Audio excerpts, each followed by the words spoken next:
Hi, my name is Grayson Rowe, and I will be explaining the impacts of COVID on academic self-efficacy on behalf of myself and my colleagues, Kylie Robertson and Dr. Diane Graves from Hood College.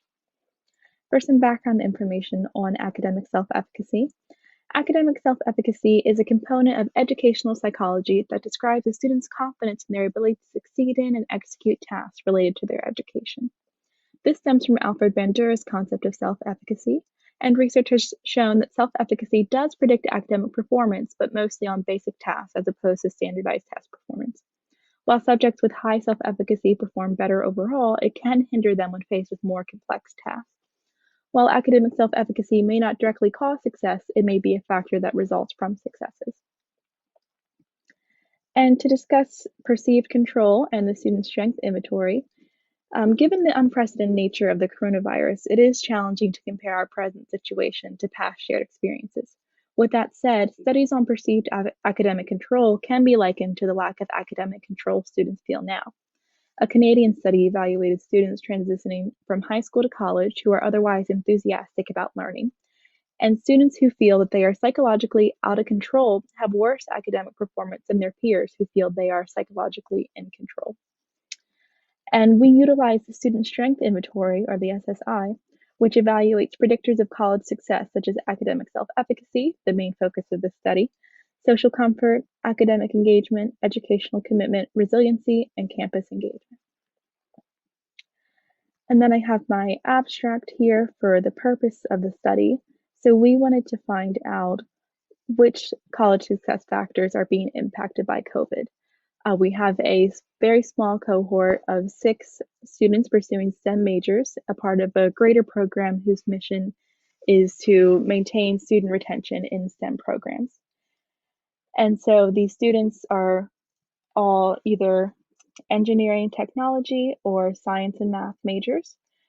We had 2 males and 2 females. All of them are residents, and half of them are student athletes.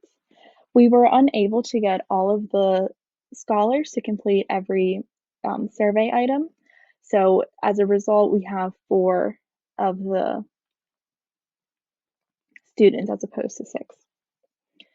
And for our methodology, students took the SSI in September of 2019 and then again in May 2020 as part of an evaluation of the STEM Scholar Program.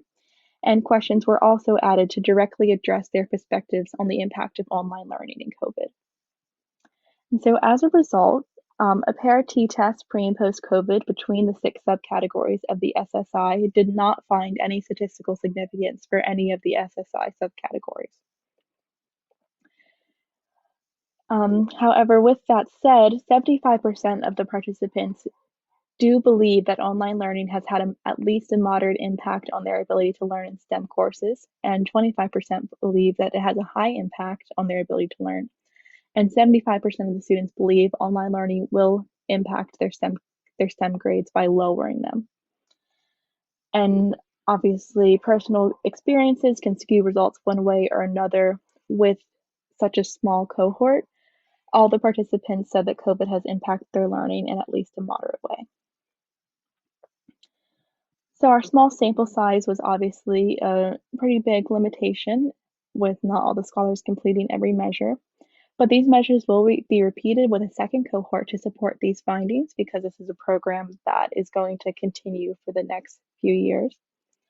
And future research should be done on a larger scale at a variety of different institutions in order to evaluate the impacts of COVID-19 on students both in and outside of STEM majors. And any pre-COVID data has potential to draw valuable conclusions with a repeated post-COVID measure. And if anyone is interested, feel free to scan this QR code for all of my references. Thank you for listening.